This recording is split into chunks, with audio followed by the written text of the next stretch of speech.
you can reduce your number of SKUs in a dramatic fashion. We have a kit that we've made that is 35 SKUs.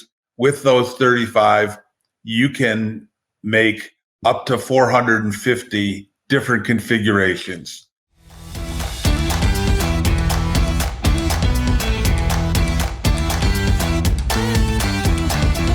If you've been in the trucking business any length of time, you know that fittings is a big part of repairing and maintaining equipment. Might be on your air system, might be on other systems on the truck, but commercial trucks and trailers, they got a lot of fittings. And when you're selling fittings, a lot of times when you're in a repair shop, they have large bolt bins. And as someone who sells parts, you've got to go in and restock. There's a bunch of issues related to that we're going to talk about today. We're actually going to talk about a fitting solution to a big problem. So I'm very happy to have with me Norbert O'Brien, the president of Generational Fittings LLC. Norbert has a 46-year history in the business, and his last 31 years has been focused on the heavy-duty aftermarket. So this is someone who knows the business well, knows our industry well, and I'm very excited to have him on the podcast. Norbert, welcome to the Heavy Duty Parts Report. So glad to have you here. Well, thank you, Jamie. Thank you very much for having me. I'm excited about having the conversation with you. Yeah, we had the opportunity to get introduced by one of the sales agent reps that I know. And he just called me one day and he says, Jamie, I've come across a product. You absolutely need to meet these people and talk about it on the show. So it's been a little while to get us together, but here we are. We get to talk about the solution. But before we get into that, let's kind of talk about some of the trends. As I mentioned in the intro, when I was a salesperson, I spent a lot of time going to repair shops, and they'd have these big bolt bins and they'd have these big fitting bins. And you'd spend a lot of time going through one bin at a time, checking for what fittings they have, making sure that they were stocked up. But somehow there always seemed to be a repair at like 5 in the evening that needed to be done, and they're missing one fitting. In all of your years of experience, I'm sure you saw the same thing. Absolutely. And what we have found is that when someone comes in with that unique product, the counterman is baffled, and they don't have really any recourse to be able to help the customer at that time. And I think there's nothing worse than being able to tell your customer, we don't have that. And so we believe that this product will resolve that issue in many ways.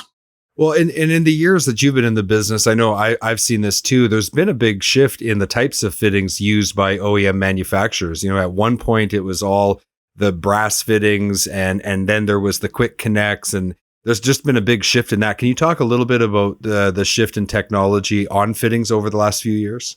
Because I've been in it for 46 years, I go back a little bit even before nylon air brake tubing was used with the fittings. I go back to copper tubing era, where they had long nut air brake fittings, and the long nuts were used because they reduced vibration on the copper tubing so they wouldn't come loose. And then they came up with using nylon tubing, and when they did that, they shortened the nut up. They put a insert in so when you compress the ferrule onto the tubing, you're not collapsing it. Then the next generation was the push to connect fitting, and it was mostly brass. And that probably began in the early 90s. And then about 10 years ago, 12 years ago, composite fitting came out. It's the same concept as the push to connect fittings are the brass, but it's just a different material. And they did it for weight purposes on vehicles. That's really one of the big drivers of it. Yeah, and when I came into the industry, there was still a lot of that compression fitting out there, and then that push to connect was just starting. And there was I remember all kinds of issues with push to connect when it first started, lines popping off and leaks and things like that. But the technology's come a long way. When you think about managing inventory, like the world that we're working in right now with supply chain issues, with the challenges around inventory, anything to reduce the number of SKUs that a parts company has to keep in stock, or their repair shop wants to keep in stock at the shop, that's a good thing. And what have you seen when it comes to demand from your customers? Yeah, you'll have the person that'll carry 2,000 different SKUs. And then you're going to have the people that only want to carry 200 are the most popular. So they both serve a purpose, but I think that what this is happening is that you're going to have to come to the realization that having 2,000 SKUs is a lot of money sitting on the shelf for you and a lot of space in your facility that's being unused. And you're going to have to reduce that number to something that's manageable. Yeah, I totally agree. And that's what we're here to talk about, is how to actually do that. So after our break, we're going to talk about this great product that your company has been selling. And I'm looking forward to learning more. We'll be right back. Don't have a heavy duty part number and need to look up a part? Go to parts.diesellaptops.com or download the app on Apple or Android to create your free account. Looking for high quality fuel injection for heavy duty applications? Having one supplier for fuel injection allows you to better serve customers by providing them with a complete line, which increases your sales and profitability. Learn more at ambacinternational.com/aftermarket. Parts availability and quality have a big influence on fleets and owner-operators' total cost of operation. If they can't find a part, it means more downtime. If they install a low-quality part and it fails, it means even more costs like tow bills, hotels, meals for the driver, and lost revenue. That's why we recommend Sampa. They manufacture a wide range of advanced parts for commercial vehicles. Their website has an intelligent product search engine and broad coverage of suspension, steering, and fifth wheel components. Expect more. Expect Sampa. Visit sampa.com today. We're back from our break, and before the break, we were talking about kind of the trends with inventory. There's supply chain issues. We also learned a lot about the history of fittings. It's a small thing, but it's a small thing that could actually render a commercial vehicle, basically grind it to a halt if something goes wrong, especially with the air system, if you lose air. So Norbert, when we're talking about that situation where we have some people who have like 2,000 SKUs, and like you say, it's a lot of real estate on the shelf, it's a lot of money tied up in inventory, and it doesn't necessarily mean you've got the part that you need. On the other hand, you have people who go the other route and they just take the top 10% most common stuff. But then, of course, you're always going to be short if something comes through the door that's a little bit outside of the norm. So let's talk about the product that you're here to promote today, because it, like I said in the intro, we had a salesperson reach out to us and say, you've got to see this product. So we're all anxious to learn more. Well, great. So what the product is a product that is manufactured by Kongsberg Automotive, which is a Norwegian company, and it's called a Raufoss fitting, Raufoss. And what it is the composite air brake fitting. It's a modular fitting where you can take the shape that you're looking for, whether it be an elbow or 45-degree elbow, a T, a Y, an F, and you build the specific fitting you want into that building block.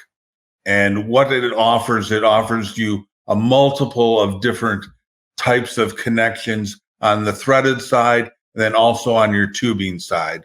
So you can mix and match metric threaded products with standard US tubing and the opposite of that. And you can reduce your number of SKUs in a dramatic fashion. We have a kit that we've made that is 35 SKUs. With those 35, you can make up to 450 different configurations and metrics, 90-degree elbows, 45 straights. You can do female pipe, male pipe. Again, I said metric tubing to standard, or standard to metric tubing.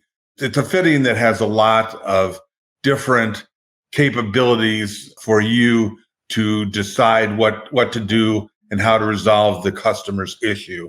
And I think that's what this is all about, is how do you manage your inventory numbers to be able to resolve your customer's issues. Now, I can't say that it's going to cover every one of them, but your ability to cover the largest portion with the smallest inventory numbers is greatly enhanced.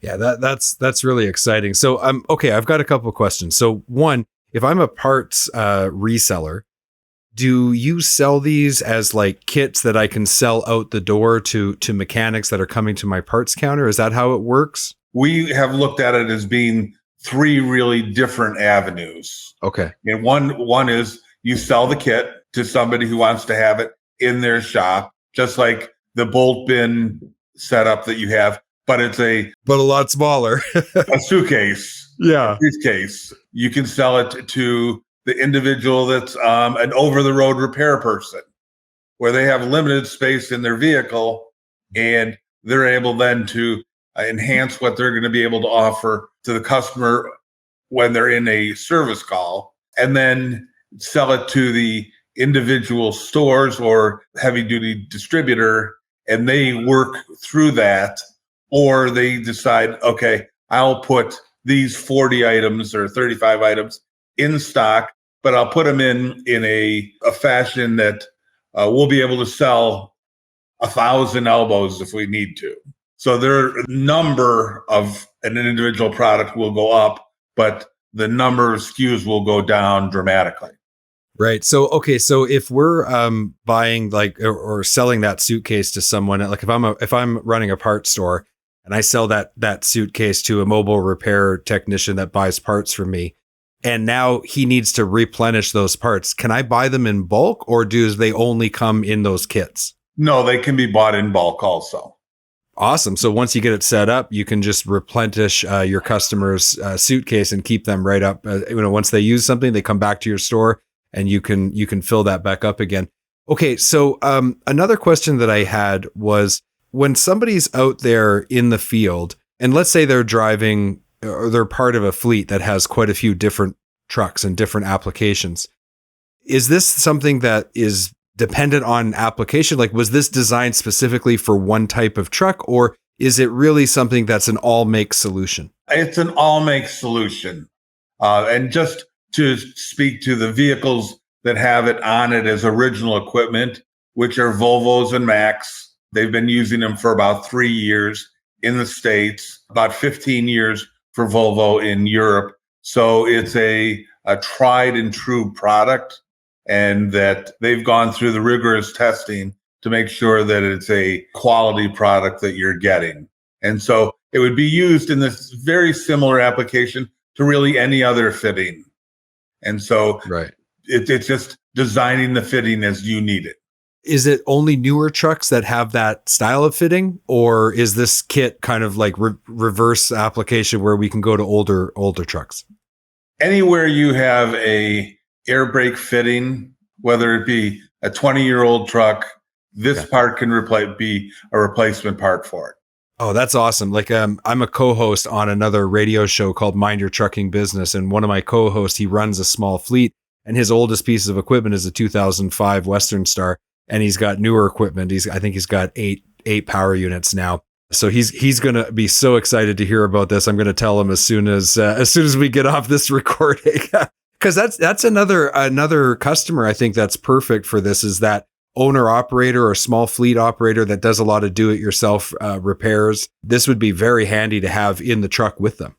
Sure, and we're in the process of designing some smaller kits also that would be, say, for a simple air repair out on the road, where all you have to do is splice in a piece of tubing and use the fitting with it. Right. So, I mean, let's talk about economic impact here. So that exact scenario. So my co-host, James Rogers, on Mind Your Trucking Business, he's rolling down the highway. All of a sudden, he has to pull over. He's got a line that's broken. He can take that kit out. He could fix it right there and get back on the road, as opposed to calling out a mobile mechanic, getting a tow truck if necessary, if they didn't have the parts, whatever the scenario is, to get that truck fixed. We know that unscheduled downtime costs a lot of money, because it's not just the repair. It's not just the replacement parts. It's also lost revenue, lost time. Time is money. So this is a small investment that can have a huge payoff later. Oh, absolutely. And one of the really good things about it is you don't really, if you're doing a splice, as we're talking about, you don't really need any tools. You need a tubing cutter. You don't need a wrench or to be able to crank down the nut onto the tubing. because you cut your broken piece out. The kits come with pieces of tubing for each size, quarter, 3/8, half, and 5/8, and you splice it in. You can push the fittings together with your hands, and you're ready to go. Right. And James Rogers, he was a combat veteran. Actually, he saw combat. He was working in the engineering department, and he's a guy who is very proud of his service to his country. Could you actually tell us a story that might be of interest to someone like James about someone who's using this product? Sure. We have contracted with an individual that is dealing with GSA, and we designed a kit that is being put into vehicles in war zones right now. We have our first order for them. They're going to be shipped overseas within the next week. And they wanted them to be put in each vehicle that had an air system on it. So in a situation where a vehicle gets damaged in a war zone, the operators can get out, fix it, and go, and not leave themselves open to any hostile actions. Right. So if it's good enough for the U.S. military, it is good enough for the trucking industry. This is a real innovative solution. I'm very excited about it. Thank you so much for taking some time to describe it in such detail. I think this is something that pretty much anybody who's in the commercial trucking maintenance and repair business needs to know about.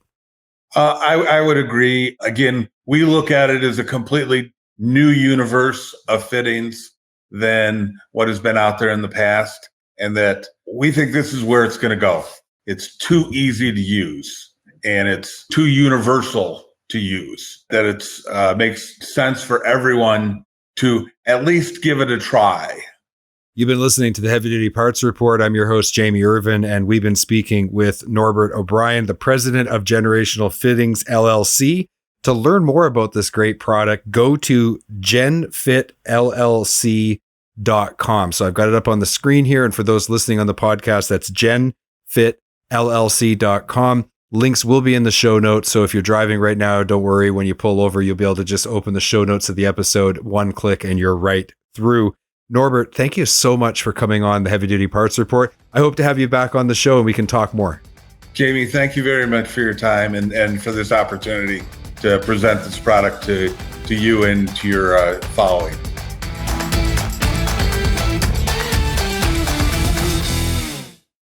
Thank you for watching this video. Click here to subscribe to the Heavy Duty Parts Report YouTube channel and click here to watch another great episode.